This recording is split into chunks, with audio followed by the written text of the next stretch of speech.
Sometimes life's burdens can take their toll on your emotional well-being. If you or a loved one is struggling, know that you are not alone. South Texas Health System Behavioral can help you cope with depression, manage feelings of anxiety, regain control of mood swings, and recover from substance use disorders. Our staff is available 24/7, offering the quality and compassionate inpatient and outpatient care you need to overcome life's challenges. South Texas Health System Behavioral, where your mental health is our priority.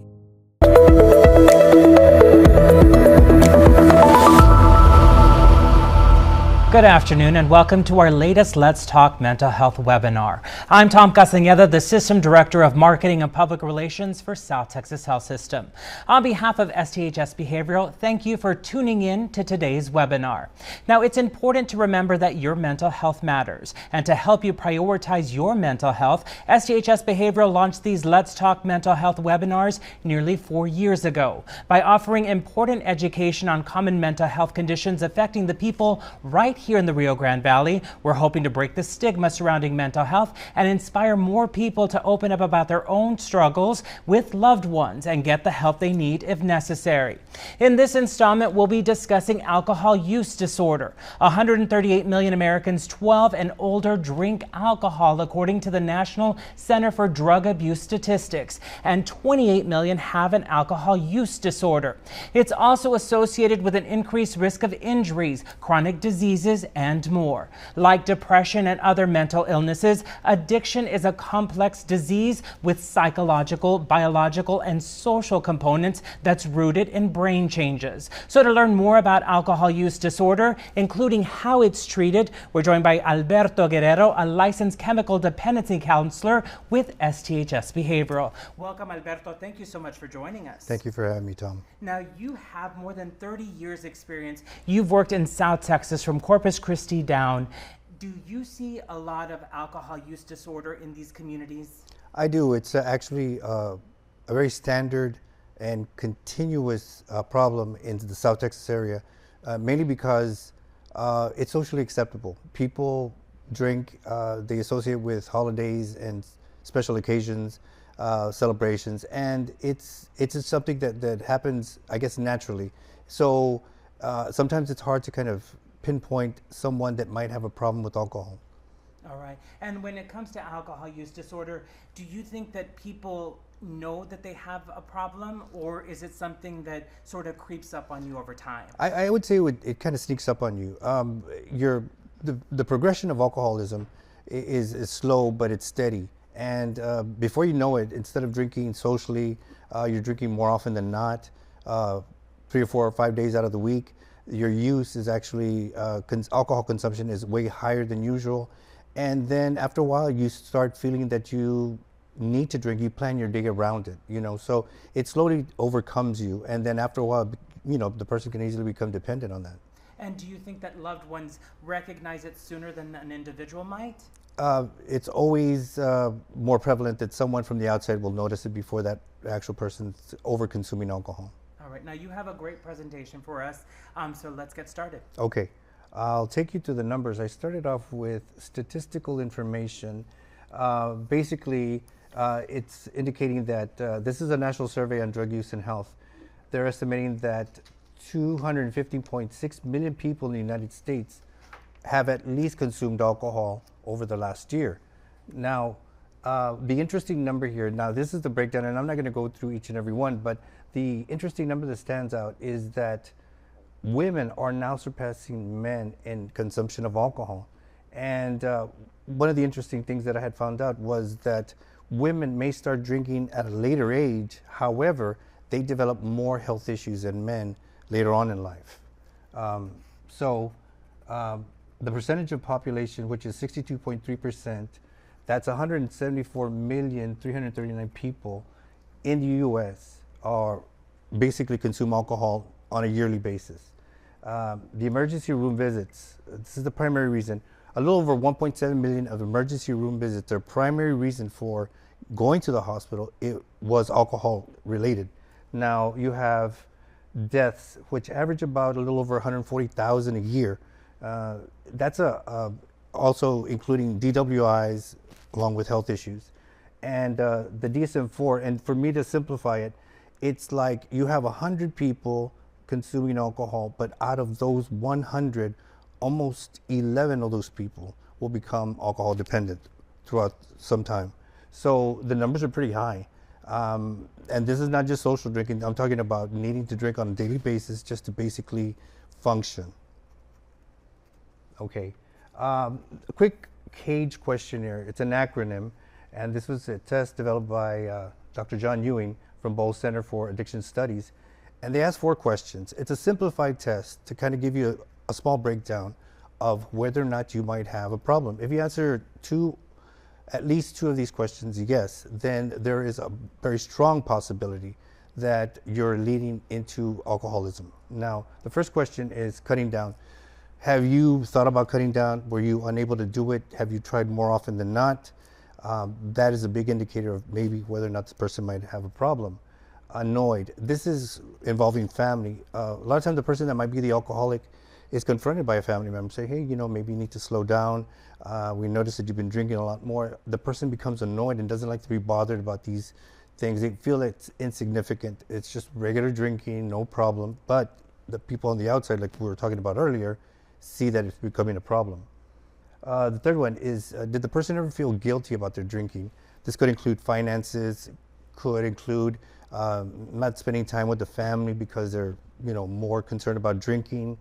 And the fourth question is, do you need an eye opener? Do you need something to drink in the morning to deal with the hangover? Just issues where they feel compelled. By the way, people that drink a beer or a shot in the morning to try to get over a hangover are really reactivating the drunk. Their body is craving water. They need to be rehydrated, and instead they drink, and then they continue to drink. So this is not really a good idea. It's causing a lot of damage also to the body. Okay. When we talk about alcohol as being a sedative, hypnotic, or depressant, what it really does, this is why we were talking about earlier, it really does have a calming effect. It makes you feel good.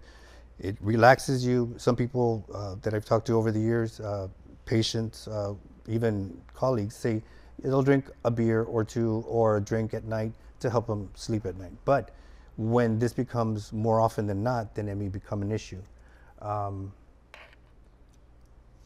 It affects your brain. It affects all parts. And this is the interesting thing. When I was working in methadone, the primary drug of choice was opiates and heroin, so pain medication and this. So if they're taking this kind of medication, say for example, there's a massive release of endorphins. If somebody's addicted to cocaine or methamphetamine, there's a massive release of dopamine.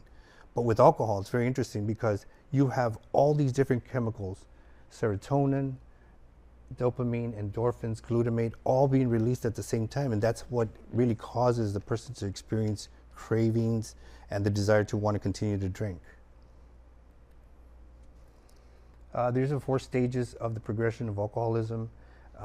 Basically, heavy drinking is starting to commence and you're starting to develop a tolerance. Tolerance is basically drinking 4 or 5 before would get you feeling good and you would be okay with that. Now it's taking maybe 8 or 9, and that steadily starts to increase. The second stage is regular use of alcohol will slowly lead to memory lapses and blackouts. Now, blackouts are not passing out. They're just gaps in your memory where you're forgetting certain things that occurred because of your alcohol drinking or consumption of alcohol. Stage 3, a person loses the ability to control his or her use. This is a situation where the person continues to drink despite many factors. And stage 4, prolonged binges of intoxication, which can lead to mental or physical problems. When I talk about mental problems, I'm talking about sometimes when a person has been drinking too much, they start to have problems at work. They're not able to function at 100%. They're making small mistakes, which they usually wouldn't make, and it becomes a concern. We also can include people that are able to consume alcohol throughout the week and still maintain employment. These are called functioning alcoholics. But their work suffers and so does the business. So it's an issue that some employers need to address because it can continue to get worse and worse. The health concerns, if you consume alcohol, there's many consequences. Liver cancer is probably the main thing that people talk about. when consuming too much alcohol. It could lead to cirrhosis of the liver, cause cancer of the throat, the tongue, the mouth, the back, the esophagus. Just so many issues in regards to cancers alone. Liver problems, it's always an issue. More likely to develop hepatitis, fatty liver, cirrhosis of the liver. It causes a depletion of vitamin B1 in your nervous system. So basically, you're not feeling it 100%. And it could also cause your body to cramp up. You'll have numbness, and you'll deal with a lot of pain in the hands and legs and feet. Heart problems, it constricts your arteries. Alcohol constricts your arteries, so you're going to have issues with, especially if you have high blood pressure. It could add to your problem. It could lead to hypertension, and the progression of it could get worse and worse, and it's just causing a lot of stress on your heart. And of course, people that drink a lot, they might complain of, feeling bloated. This is because it's affecting their stomach. It could lead to gastritis and peptic ulcers.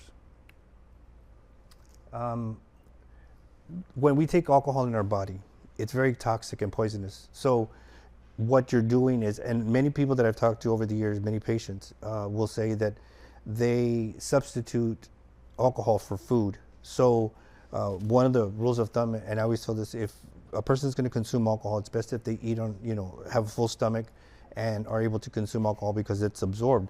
But if you have an empty stomach and you're consuming alcohol at a fast pace, it causes significant damage to your liver. Your liver can only process 24 ounces of beer per hour. That's equivalent to maybe 3 ounces of hard liquor. If a person is drinking more than that, your liver's working overtime, and it gets worse and worse as time progresses.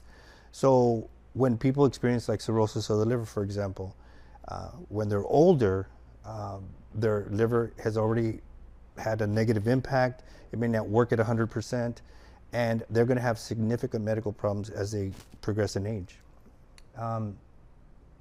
Also, it's alcohol.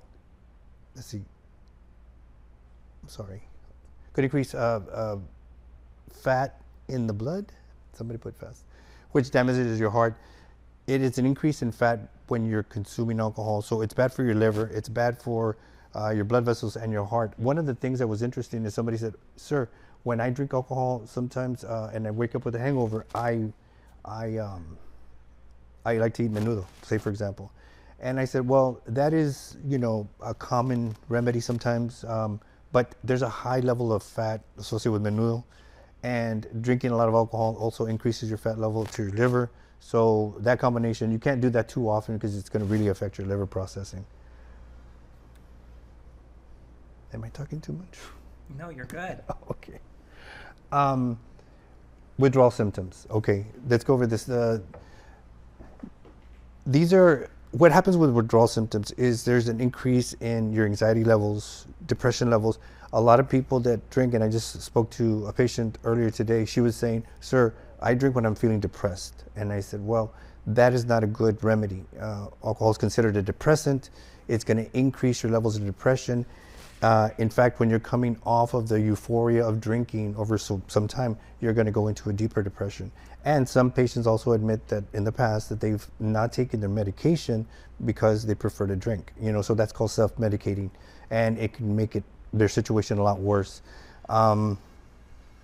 There's also the need to receive, like when you're dealing with like people that are already physically dependent, you have DTs, which are considered called the shakes. There's confusion, there's high blood pressure, and the hallucinations that are associated with people coming off of alcohol after they've been drinking for such a long time. There's also the need that you might have to go into some kind of emergency room or detox because some people decide to do it like cold turkey, and that's never a good idea. People actually die from DTs, from the shakes, after consuming alcohol for a prolonged period of time. So I would recommend that they do go to an emergency room or detox center as quickly as possible. There are options for treatment. You have residential treatment, you have outpatient, you have the opportunity to contact local AA. There's a 1-800 number available to contact that's listed here on the bottom. And they can call anywhere in the United States and find an AA meeting close to their place of residence. getting a sponsor is a very good idea. You have somebody that's going to be supportive and is going to be there for you. There are also detox services, inpatient rehab here at the South Texas Health Systems, and there's a number listed as well, 956-388-1300. There's outpatient treatment services here in the local area.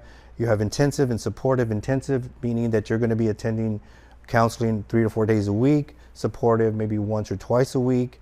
Aftercare services, they'll require you to at least attend once or twice a month.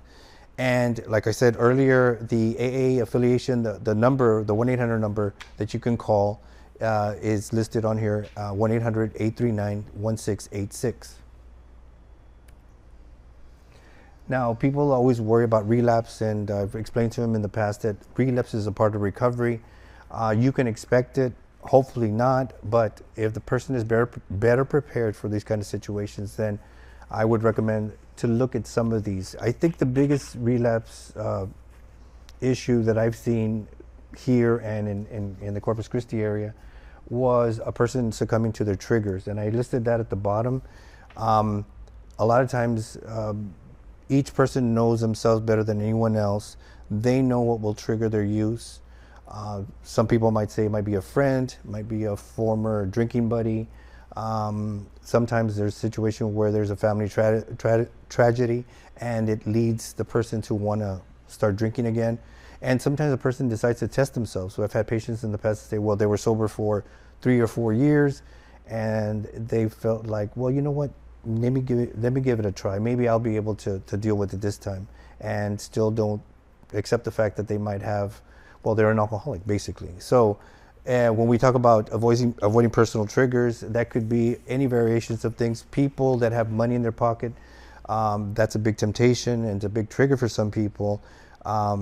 It's the difficult situations that they deal with throughout their life. So there's little triggers here and there that might set them off. Emotional, of course, depression, and all these other things that go on in a person's mind. Just things to look out for. I don't want to go through the whole list, but just to give you an idea, these are going to be some of the relapse warning signs that you need to look for. But like I said, I saved the best for last, and that's really personal triggers. Okay. All right. So very interesting information. Now, you mentioned that 11 out of 100 people will become alcohol dependent, and we heard that women are drinking more than they used to. How is it in the Latino population? Are Hispanics also more prone? Do you think that number of 11 to every 100 is higher for Latinos? That is across the board. Yeah. So I would say, you know, that number has actually changed over the last few years. Typically, men were more of the drinkers, alcohol drinkers, and I was noticing a lot could also be one of the factors that I was considering is that women tend to outlive men. So that could also add to the numbers because if there were heavy drinkers earlier in life, it really does shorten a person's life. They may have had experienced medical issues and of course they're not around anymore. But yeah, I think because women tend to outlive men, the numbers are getting higher in the women population. Now, you talked about the 4 stages of basically alcohol use disorder, tolerance being the first one, to getting to that point where you're just needing alcohol. But what are the telltale signs that we should start looking out for right away to make sure that we are taking any precautions that we need to do to prevent this becoming a serious issue? I would say that some of the signs that a person needs to look for is a person isolating themselves, trying to avoid family functions, just trying to keep it a secret, but at the same time, also some people might want to check their finances because there is sometimes a deception involved where a person may be putting out extra money to continue consuming alcohol and they're not letting anyone know. There's just so many different signs depending on the person, how this can steadily progress and get out of control. Now, when it comes to recovery, it's more than just managing symptoms, right? Correct. You're not just saying, okay, I'm dealing with the shakes, or so I need to take this medicine or that thing. It's really dealing with bigger issues sometimes. Yeah, when we talked about this earlier, it is looking at it as a holistic approach. You know, you have to involve family, you have to involve friends, and you have to kind of change not only your lifestyle, but your life completely. You have to change your associations. People that are positive and supportive, something that you need to have some kind of foundation in order to continue a life of sobriety. Associating with the people you were associating with before, especially if they were drinking buddies or using buddies, is not a good idea. And some people will test themselves and they'll do that. They might go back to a bar that they used to hang around and just say, no, I don't have to drink, I'll just be here with my friends. That doesn't work. You're setting yourself up to fail. Really, you have to just pretty much affiliate yourself with people that you know are going to be supportive of your efforts to maintain your sobriety. Mm-hmm. Now, there are some guiding principles when it comes to recovery. So obviously, recovery emerges from hope. Correct. Right? It does. Why is it so important to be hopeful? Well, a person has to have aspiration. They have to have a desire to make that change. It's difficult when your person is forced to do it, but when a person really wants to do it, there's ways of doing it. There's programs out there. There's people that are there for them. Some people, sometimes they feel like, I've been told by patients that there's nobody there for me. And I said, that's not actually the case. You have to look and make an effort. And because sometimes it's very hard to actually admit that you have a problem. And because a person is reluctant to do that, they're kind of stuck. They feel like they're not moving from that position. But I can guarantee you that if they make the effort, there's programs and there's people out there that are willing to make this person's life a little bit better by just trying to help them. And that's why the other principle is that it's person driven. So you really need to be wanting to make that change. That's true. It can't be forced on you, and you can't be looking for excuses. Well, I can't find a sponsor, or right. I can't do this, or I can't do that. Mm-hmm. I can't leave my house. That's a trigger. Yep. You have to, it's person driven, right? Yeah, it's a lack of effort on the person's part, only because they're not wanting to change at that time in their life. You can't force recovery on a person. You can't force treatment on a person. It's best if they make the realization, or they come to the realization that, you know what, I can't do this on my own. I need help. I'm willing to make the effort. And, sometimes a person walking in the front doors is the hardest part of their treatment, because they've admitted that they needed help, Mm-hmm. Now, recovery occurs via many pathways. There's not one telltale sign that says I need to do something, right? It can happen in many different ways. Correct. It varies from person to person. So there's things that are beyond our control and could trigger a person to make a decision to drink or not drink. So I would just strongly recommend that, and I tell this to all the patients before, there's going to be problems in life and, barriers that we're going to face, obstacles. But using alcohol to deal with these problems and issues are only going to add an additional problem to what's going on in your life. It's not a solution. In fact, it's the opposite of that. All right. Now, recovery is supported by addressing trauma, and that's getting back to the root of the problem, that sometimes you're drinking not just because you enjoy it, but because there's something driving you to reach for that alcohol. Is that right? We've mentioned that before also.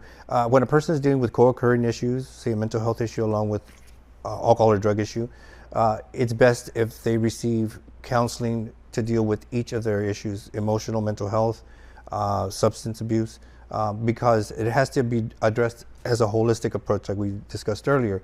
Because if you're addressing one without the other, it's going to be a futile attempt. So we need to address all aspects of what's going on with the person. All right. Now, they say that there are 4 dimensions of recovery that are essential for your life in recovery. So obviously your health, and making sure that you're addressing any health issues that were either caused by the alcohol use, or that you were using alcohol to mask issues that you were dealing with, right? Right. When a person feels good about themselves and feels like they're making an effort to improve their health, they have motivation, and that motivation can lead to maybe somebody seeking the help that they need. It's like I said, it's a hard battle. It's an uphill battle, but it's worth the effort. And the reward on the top is going to be great, but it's going to be a struggle, and they'll get there. Everybody has their own pace, so we can't force that on them, but they'll get there, and they have to have that desire and that drive. All right. Now, the second thing is your home, having a stable and safe place to live, especially if you have triggers that you need to address, right? Correct. I would say that family is a very crucial aspect of recovery. You have to surround yourself with people that are going to be with you for the long haul, basically, and be supportive. And yes, take away some of the temptations, avoid situations that may cause the person to relapse or think about relapse. So yeah, if you surround with yourself with family, friends, just people that you know that are going to be there to support you, then I feel that they have a much greater chance of maintaining sobriety for a longer period of time. Now, the third one is having a purpose. And obviously, again, it comes from the individual, and it's wanting to make a difference and change your life. Correct. If they have that purpose, if they're driven to make that effort, I would say that it would be such a great reward for not only them but for their family, because they're rooting for that person. You know, they want this person to succeed, because they're kind of sit by the wing, you know, off to the side, and feel like powerless as well. You know, they're wanting this person to get help, but they feel like they can't do anything for this person until the person makes that decision. And I guarantee you, if you have supportive family members, they're so elated. They are just so happy that you finally made that decision. And that gets you to the fourth one, which is community. Correct. And so engaging in relationships and social networks that provide support. So that's your family, your friends, and those that give you support, friendship, love, and hope. Correct. Yes. I mean, you have people also that seek spiritual guidance. They start going to church. They might start going to AA. You know, anything that will help keep their mind off of drinking and improving their life is always beneficial. So I would strongly recommend someone these are forms of coping skills, just developing a hobby, just doing things a little bit differently than they used to, not thinking about alcohol, not their life revolving around consuming alcohol, but doing different things and occupying your time constructively, and that's really, really beneficial for the person. All right. Now, we've seen it in Hollywood a lot, unfortunately, in movies where they have an intervention. Correct. And you see that there is a group of people who are seated waiting for someone to come into the room, and then they basically just address the issue. Right. How does an intervention actually work? Well, I would say that your best bet is to get the people that are most, I guess, closest to you, but know that you have an issue with alcohol, and plan ahead. Practice before you actually do the intervention, plan it well, plan it correctly, and make sure that even though some of the words that might be considered maybe a little tough to hear, try to tone it down a bit, make it more supportive than aggressive and attacking, and this will help the person accept a little bit more about what might be going on, something that they've had blinders, they're just not really realizing what pain they're causing. Most of the time when you talk to people that are dealing with alcoholism, they'll say, I'm not hurting anybody, I'm not doing anything wrong. But in reality, the people that do care about them are also suffering in the process. So it says that you should make notes to make sure on what to say. So as you mentioned, you can't come at somebody aggressively. Right. You have to be more nurturing and make sure that you have those conversations. And you also have to have an outcome plan, right? You can't just have an intervention and then not have a plan for next steps. Right. The purpose of having an intervention is sometimes to convince a person maybe to go into treatment. You know, if they can kind of find their way through letting the person know that they're supportive, they care about them, and they're there for them throughout the process, a person may be more inclined to say, okay, you know what, I feel like I do need help, I'm going to go ahead and go to treatment. And that's actually a perfect beginning, because that's what they need. They might not notice it or realize it, but if they are willing to make that effort, it's going to be beneficial. Now, earlier you mentioned that relapse is a part of recovery. And so what should you do after a relapse other than not lose hope? What you should learn more than anything else is, what did I do and what can I do differently? What led me to this relapse? What can I do differently to avoid the same situation? Relapse is hopefully for everyone a learning process. What not to do next time. Relapse is a part of recovery, and you can't expect a person to go into treatment and be cured 100%. It doesn't work that way. It's going to take time. You have to take into account all the years the person was abusing alcohol and say, okay, it's going to take time. It's not going to happen overnight. It's not going to happen in a month or 2 months. It'll take some time, but you have to be patient. And then I've had patients that say, well, look, they don't believe me that I'm not drinking. I said, well, you have to understand, how long were you drinking and hiding it from your family? Well, it might take a little bit of longer time for them to understand or trust you. So it's a process. Yeah, if it took you a long time to come to terms with something, you have to give people that same grace to get to the point where they can when they can truly believe that you're making the progress. Exactly. All right. Now, some relapse prevention tips, positive self-talk. And I know we hear this a lot. And I mean, I think negative talk in our own minds, we self-sabotage ourselves a lot. Correct. And that's without even the use of alcohol. We are hard on ourselves the most. So positive self-talk, why is that so important, especially for recovery? Well, once you give yourself like a personal affirmation and you make yourself feel at least a little bit better about yourself every day, it motivates you to make that effort to become a better person.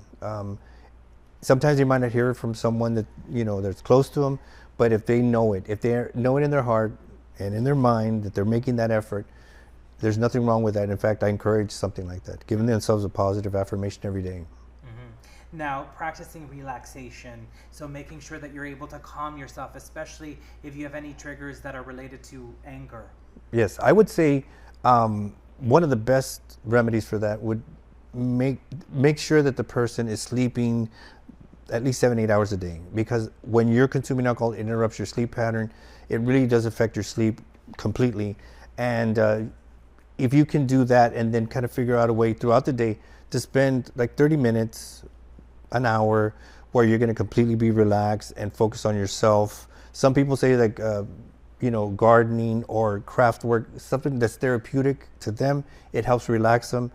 So I recommend kind of looking at something that's going to really work to help calm them down and occupy their time constructively. All right, and then changing your lifestyle, and this means avoiding high-risk situations. Correct. Don't hang around with your old drinking buddies. You might have family members that might be a trigger and might be, so talk to them. Let them know, look, if you want to be here, I need you not to be able to drink or not drink in front of me. Please understand that. There's rules and guidelines. If you have supportive friends and family, they'll understand.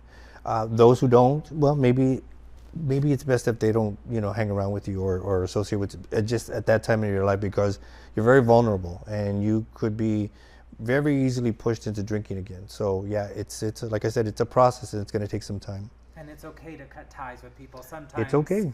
You have to carve out people and situations in your life. Yeah, because if you have like a job, family, friends, people that really do care about you, they're going to be there for you.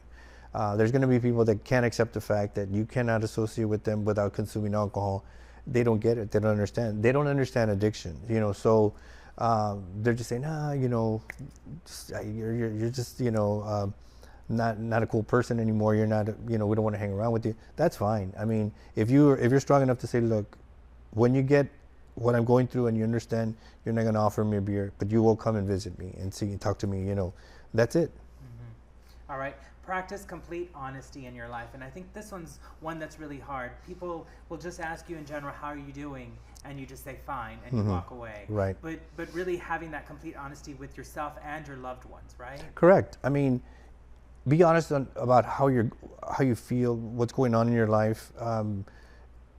First few weeks are going to be very difficult. You might have somebody that asks you what's going on, and I recommend that the person be completely honest and say, look, I had trouble, this was something that triggered me, so on and so forth. And then you kind of talk to it. One of the things I recommend is having a sponsor who is not only empathetic to what's going on, they have similar experiences and they can talk you through it, because it's kind of, they've been there, they've done that. They say, okay, let's try this or let's try that. Just some guidance, because that's basically what a person needs through their first few weeks or first few months of recovery. Somebody to guide them through the tough spots in life. So I would really recommend that.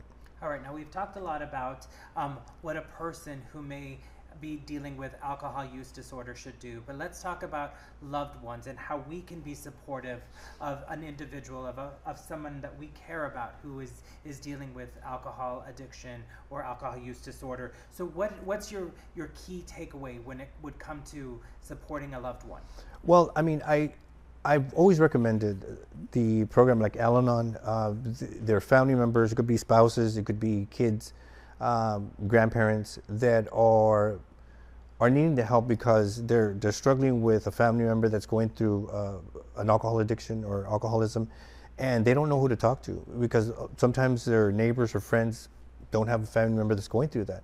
So Al-Anon is a perfect alternative, and it's an option where they they can talk to other people. It's a support group. It helps bond them, and it also helps them understand that they're not alone out there. Especially because there is, unfortunately, a lot of shame for the individual as well as for the family members when it comes and you don't know who you can really talk to. That is true. And who will understand your plight and what you're dealing with, right? You're correct. That's true, because they might not have any idea. And then that person may feel like they have no one to talk to. So they feel like trapped. They're trapped in their home. They don't know who to call, what family member. So it's a perfect outlet for some person that might not have anybody that understands what's going on in their life. And in our community, Latinos are very proud people. Oh, yeah. And we're very stoic, and we do not like to show That's emotion or really share too much information. Like I know, talking to family, when there's some sort of a drama, you keep that away from everybody else. Exactly. Keep it in the circle. So that makes it really difficult when you're doing that. It is difficult. There's cultural norms. There's things that certain cultures, don't do. It's something that they have to realize that, alcoholism affects all age groups, all cultures. It's just across the board. And even though they might have that machismo or whatever's going on because they're Hispanic, they have to understand that addiction is real, and it affects everyone. So it trickles down and affects the family, even though they might not have the addiction, but it's affecting a lot of people. All right, so let's talk a little bit more on tips for supporting loved ones. So one of the things that I found very interesting is making sure to take care of yourself as well. Correct. That a lot of the times we focus so much on that person that we're neglecting our own health. We're not eating well. We're not taking care of ourselves. We're not exercising, doing the things that we need to do to be healthy for our loved one. Unfortunately, and you're right, unfortunately, it's a strain on the person because they really do care about the person dealing with the alcohol or drug issue.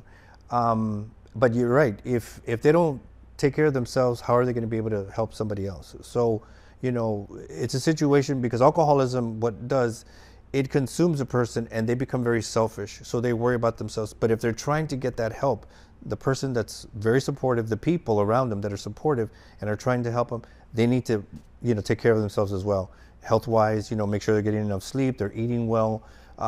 You can't be around that person 24/7, because if that happens, then it will consume you as well. So you have to take care of yourself, make time for yourself, spend time with the family, but also because there's going to be trust issues at the beginning.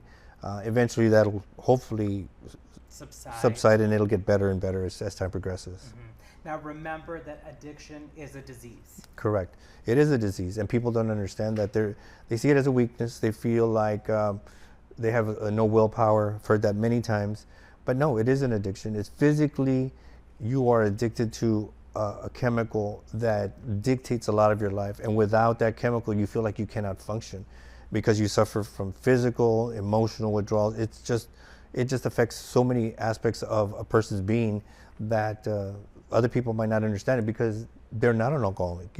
They associate a person drinking 2 or 3 beers as normal, but don't realize that this person cannot stop at 2 or 3 beers. They're going to keep on drinking, and it's not one time or twice a week. It'll be every day. So sometimes they can't get that concept. All right. Now recognize that there's a lot to learn about alcohol use disorder. You can't know everything up front. You have to do your research. That's right. You have to make sure that you take all of the steps to be as supportive as possible, right? That's correct. The more you know about the disease of alcoholism, the better you're able to talk to someone, especially if they're dealing with an alcohol issue. Mind you, the person, when they're asking for help, it's better if you arm yourself with the information, the knowledge, to try to help this person as much as you can, especially if they're a loved one, So the more you know, the better off you are. All right. Be careful not to use your love and comfort against them. A lot of the times you hear people say, if you loved me, you'd quit. Yeah, emotional blackmail. Yeah, that doesn't work sometimes, I would say it might even actually cause more tension. And I would say that learning how to speak to a person that's dealing with an alcohol issue or drug issue, it's very, you have to use finesse, basically is what I'm getting at. And you have to kind of let the person know, look, I'm here for you, I'm supporting you. It's been very difficult every day to go through this, but try to help that person understand that it's affecting a lot of people that care about them. Sometimes that might not work. Some people, they say, might have to hit rock bottom. Most of the time we try to avoid those kind of situations because you don't want them to lose everything, because there's people that do care about them. But everybody's different. We cannot solve all the problems that are out there, but if the person wants help, we're there for them. Mm-hmm. Now, know that you can give recovery support without enabling addiction. And a lot of the times we try to protect our loved ones from the consequences of their actions, the DUI that they may get, or things like that. So you can still be supportive and loving without enabling the addiction, right? Exactly. Don't bail a person out when, they have to learn from the mistakes. If they make more mistakes while they're drinking, or, then they must suffer some of those consequences. You cannot pay their bail. You can't go get them out of jail. You can't, because it's going to be expected of you to continue that pattern. It's called codependency and enabling.